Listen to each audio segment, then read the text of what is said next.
যেন বারবার দেশপ্রেমিক সকল মানুষের মনে, গণতন্ত্রকামী সকল মানুষের মনে, স্বাধীনতাকামী সকল মানুষের মনে এই স্মৃতিগুলো বারবার দেশের অবস্থাটা মনে করিয়ে দেয় যে আমরা কিসের মধ্যে দিয়ে যাচ্ছি এবং কোন অবস্থা থেকে আমরা মুক্তি পাওয়ার জন্য আজকে এই যুদ্ধে নেমেছি। তাই আপনারা সাথে থাকুন, আপনারা দেশপ্রেমটাকে উপলব্ধি করুন এবং শক্তি সঞ্চার করুন। দেখেন, এই গত কয়েকদিনের মাঝখানেই ছাত্র পরিষদের নেতা তারেককে আবার সেই গুম করা হয়েছে। আমি কিন্তু আপনাদেরকে বারবার বলেছি, ছাত্র পরিষদের অনেকে আমার সাথে যোগাযোগ করেছে, আমি অনেকগুলো লাইভে বারবার বলেছি আপনারা নামলে সংঘবদ্ধ হয়ে একসাথে নামতে হবে, আর যদি আপনাদের ইচ্ছায় বিচ্ছিন্নভাবে ছোট ছোট দলে নামতে চান সেটা আপনাদের ব্যাপার, কিন্তু মনে রাখতে হবে যে বিচ্ছিন্নভাবে নামলে আপনারা ক্ষতির সম্মুখীন হওয়ার সম্ভাবনাই বেশি। এবং তাও বলেছিলাম যে আপনারা নেতাদের ঘিরে এমনভাবে সংঘবদ্ধ থাকেন যেন এইসব সন্ত্রাসী বাহিনী কাউকে তুলে নেওয়ার সাহস পর্যন্ত করতে না পারে। যখনই কাউকে তুলতে আসে আপনারা চারিদিকে ঘিরে দাঁড়িয়ে যান, হাতে লাঠি সোটা আপনারা এখন বহন করবেন। যদি ওই স্বৈরাচারী সরকারের অত্যাচারী দলীয় পুলিশ, এই পুলিশ লীগ যদি তারা অস্ত্র এবং লাঠি ব্যবহার করে, আপনাদেরকেও সেই হাতে সেই অস্ত্র এবং লাঠি বহন করার সময় এসছে। যেমন কুকুর তেমন মুগুর, আপনারা চারিদিকে ঘিরে দাঁড়াবেন, সেখানেই গণপিটুনি দেওয়া শুরু করবেন। যেই পরিচয় দেয়, র্যাব পরিচয় দেয় আর পুলিশ পরিচয় দেয়, কারণ এইটা একটা অবৈধ সরকারের, স্বৈরাচারী সরকারের যারাই নিয়োজিত হয়েছে এরা নিজেরাও সব অবৈধ। এরা পুলিশ লীগ, এরা জনগণের, দেশপ্রেমিক জনগণের এরা সেবাকারী পুলিশ না। সুতরাং আপনাদেরকে আবারও আমি আহ্বান করছি, আপনারা যদি বিচ্ছিন্নভাবে ছোটভাবে একতাবদ্ধ না হয়ে নিজেরা যদি আন্দোলন করতে চান, ভালো, আপনাদের গণতান্ত্রিক অধিকার, কিন্তু কমসে কম এই ব্যবস্থাগুলো গ্রহণ করেন যেন এইভাবে নেতাদেরকে বা ছাত্রদেরকে, কর্মীদেরকে তুলে না নিয়ে যেতে পারে। একটা দুইটা উদাহরণ সৃষ্টি করেন, তাদেরকে গণপিটুনি দেন, তাহলে দেখবেন যে এরা তুলে নিয়ে আসতে 50 বার চিন্তা করবে তুলতে যাবে কিনা। 1861 সালে যুক্তরাষ্ট্রের আব্রাহাম লিঙ্কন তার উদ্বোধনী ভাষণে বলেছিলেন, সরকার পরিবর্তনের সাংবিধানিক ক্ষমতা বা অধিকার যখন জনগণ হারিয়ে ফেলে, তখন সেই অত্যাচারী সরকারকে উৎখাত করা জনগণের অধিকার এবং দায়িত্ব হয়ে দাঁড়ায়। বাংলাদেশের বর্তমান অবস্থা কিন্তু তাই। যেহেতু বাংলাদেশের জনগণের কাছ থেকে সকল সাংবিধানিক অধিকার কেড়ে নেওয়া হয়েছে, তাই আপনাদেরকে এই অত্যাচারী সরকারের পতন ঘটানোর জন্য সকল ব্যবস্থা গ্রহণ করতে হবে এবং তা আপনাদের অধিকার ও পবিত্র দায়িত্ব। হিটলার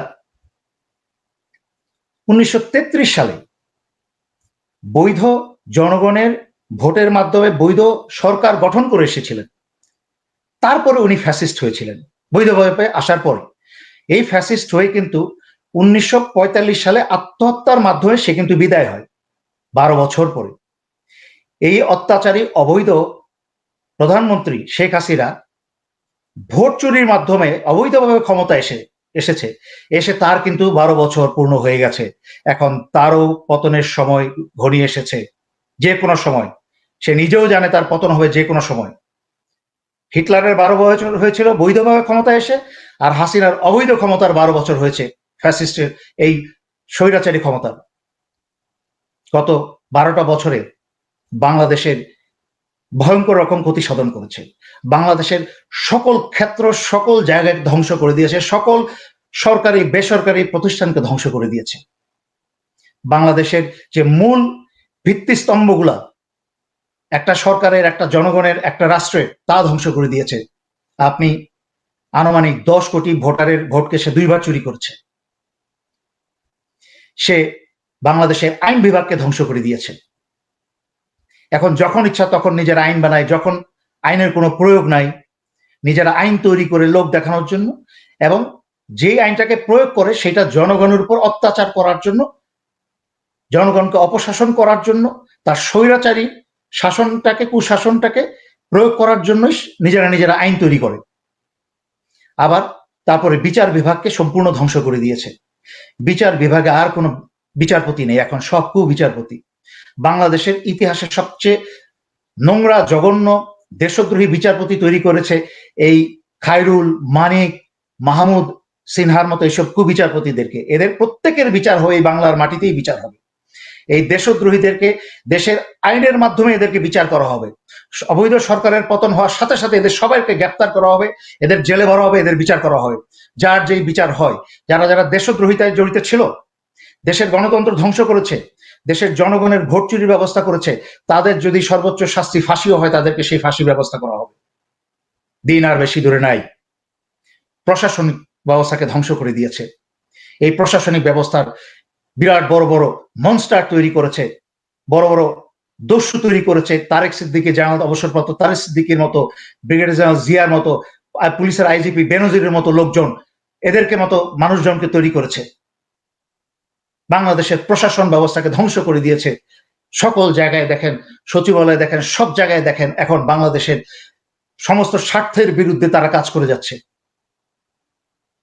এই শেখ হাসিনা এরশাদের পতনের সময় সেই ৮০ দশকে বলেছিল, সরকারি কর্মচারীদের উদ্দেশ্যে ডাক দিয়ে বলেছিল যে তাদেরকে অসহযোগিতা করতে, যেন এরশাদকে অসহযোগিতা করে, যদি না করে সেই সব সরকারি কর্মচারীদের বিভিন্ন গ্রামের বাড়িতে, বিভিন্ন জায়গায় তাদের আত্মীয় স্বজনের ঠিকানা তার জানা আছে। মানে শেখ হাসিনা তাদেরকেও আঘাত করার পরিকল্পনা করেছিল। কিন্তু আমি সেই ধরনের নোংরা চরিত্রের নই।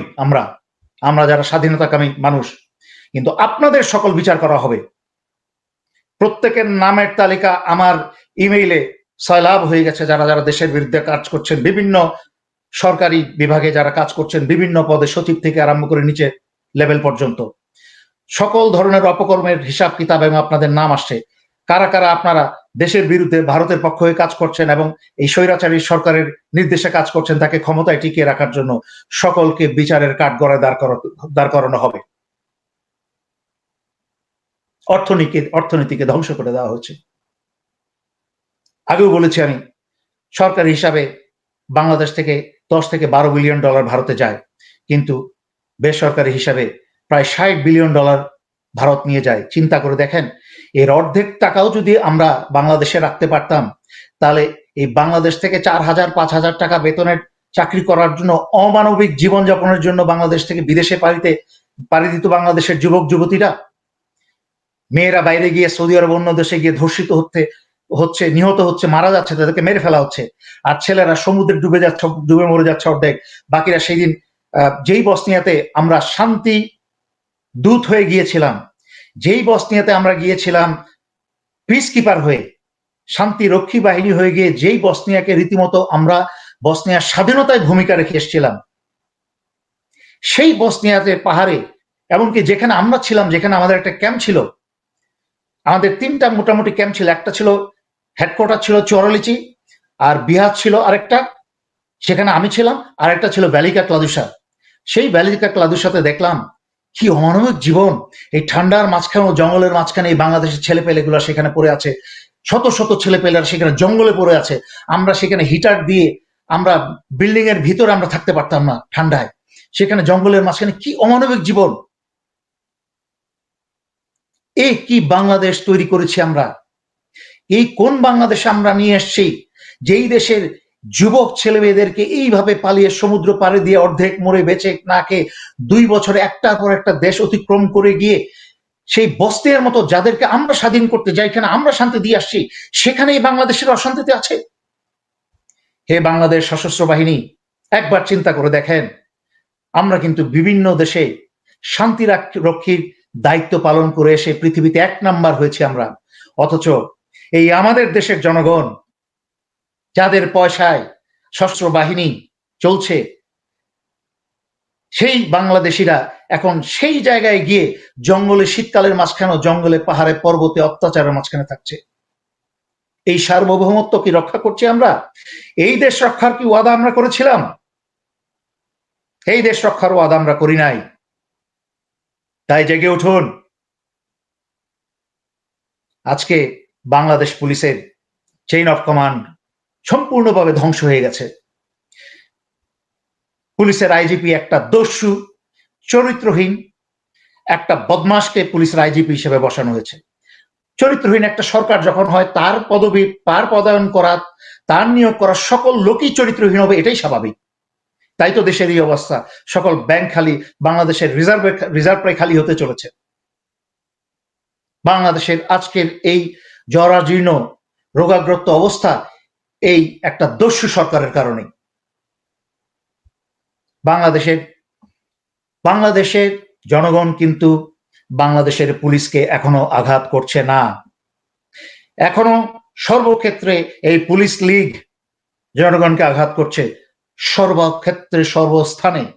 যেখানে বিচারের দাবিতে মিছিল হচ্ছে সেখানেও ধর্ষকদের আশ্রয় দিচ্ছে পুলিশ। আর ধর্ষকের বিচার আয়তায় নিয়ে আসার জন্য যে আন্দোলন করছে তাদের উপর আক্রমণ করছে পুলিশ। জনগণ বিরোধী, আইন বিরোধী এবং গুন্ডা লীগ একটা পুলিশ লীগে পরিণত হয়েছে বর্তমান পুলিশ। প্রায় আনুমানিক 2011 সালের কথা মনে পড়ে যায়। কতগুলো ভিডিও দেখেছিলাম যেখানে